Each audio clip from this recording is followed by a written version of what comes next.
মেৰাপানী ড্ৰাগছসহ আৰক্ষীৰ জালত পৰিছে এটা ড্ৰাগছ সৰবৰাহকাৰী।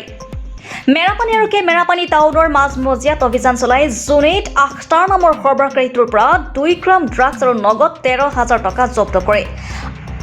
আটকাধীন জুনেইদে নিজে ড্ৰাগছ সেৱন কৰাৰ লগতে ড্ৰাগছ ব্যৱসায়ৰ লগত দীৰ্ঘদিনৰ পৰা জড়িত হৈ আছিল। মেৰাপানী আৰক্ষীয়ে ধৃত ড্ৰাগছ সৰবৰাহকাৰীটোক নিজৰ জিম্মাত লৈ অধিক তথ্যৰ বাবে জেৰা চলাই আছে। মেৰাপানীৰ পৰা মহেন্দ্ৰ দাসৰ ৰিপৰ্ট লাইভ অসম। মই ড্ৰাগছ খাবলৈ ড্ৰাগছ আনিছিলোঁ, সেয়া ধৰিলে ছাৰে। নামটো মোৰ হ'ল জুনেইদ আখতাৰ হোসেন, ইছলামপুৰ ঘৰ। মই আজি 1 বছৰমান হ'ল। পইচা পাইছোঁ। পইচা 13,000 আছিলে। হয়, অকলে আছিলোঁ মই, অকলে খাওঁ। 1 গ্ৰাম আনিছিলোঁ, সেয়া দিওঁতে ধৰিলে। ড্ৰাগছ ইয়াতে আমাৰ ইয়াতে ইছলামপুৰৰ পৰা লোৱা আছিলে।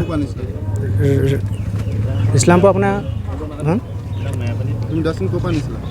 ড্ৰাগছখিনি মই এইডোখৰতে তোমাৰ নামটো ৰাজীৱ বুলি কয় তাৰ নামটো, তাৰপৰা লোৱা আছিলে মালটো। কিমান টকাৰ ড্ৰাগছ আছিলে? 3,000 টকা।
Reporter live Assam.